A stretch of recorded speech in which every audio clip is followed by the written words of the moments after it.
Сәлеметсіңдер ме, балалар?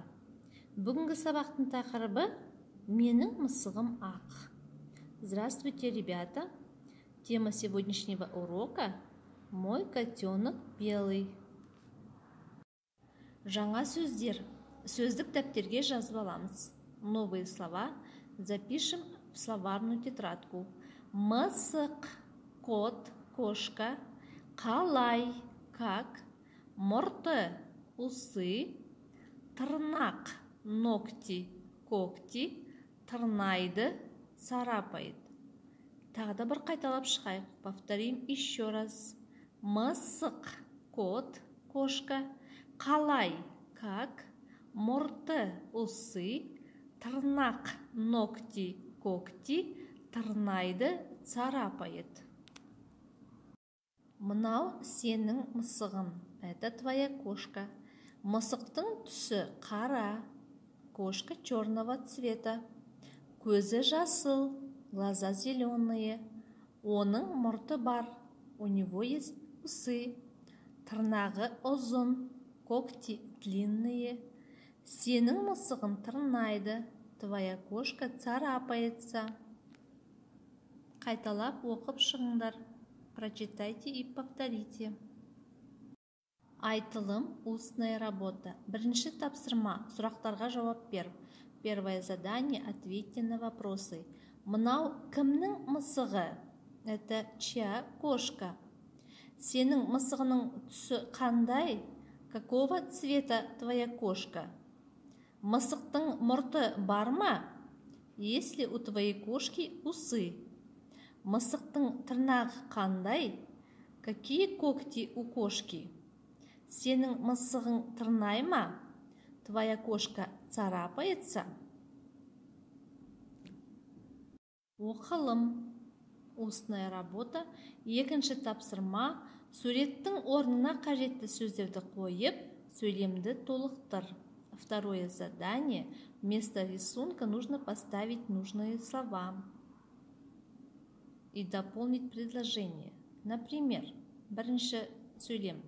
Мысықтың түсі, то есть цвет кошки, черный, да? Мысықтың түсі қара. Второе предложение. Мысықтың көзі бар. У кошки есть глаза. Мысықтың тырнағы ұзын.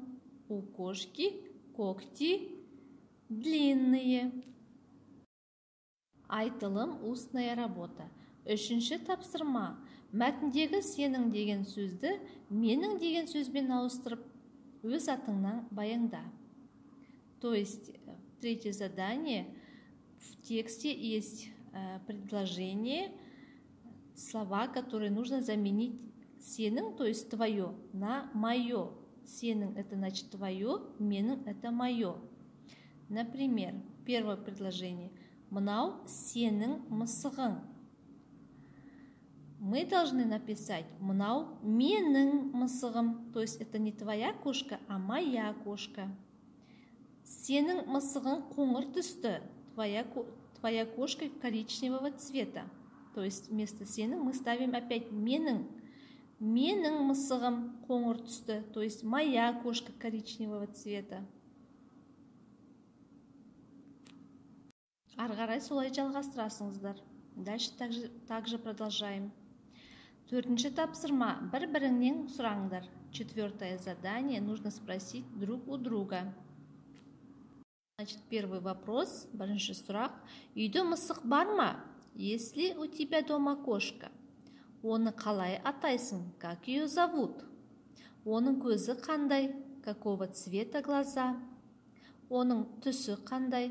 Какого она цвета? Оның тырнағы мен мұрты қандай? Какие у него когти и усы? Үйге тапсырма, домашнее задание. Выучить новые слова. Жаңа сөздерді жаттап келу. Кәнеки тағы да бір қайталап шығайық. Давайте еще раз повторим. Мысық, кошка, кот, қалай, как, мұрты, усы, тырнақ, ногти, когти, тырнайды, царапает. Жаттайық, давайте учить. Ала мысық тырнама, тырнағының болама, ұстайыншы қолыңнан, ойнайық ер соңымнан. Жұпар Баймұқаш қызы. Осы тақпақты жаттап келесіздер. То есть выучить этот стих. Есте сақта, запомни. Менің мысығым бар. У меня есть кошка. Оның мұрты тырнағы бар. У нее есть усы и когти. Сенің мысығының түсі қандай? Какого цвета твоя кошка? Осымен сабағымыз аяқталды. Сау болыңдар.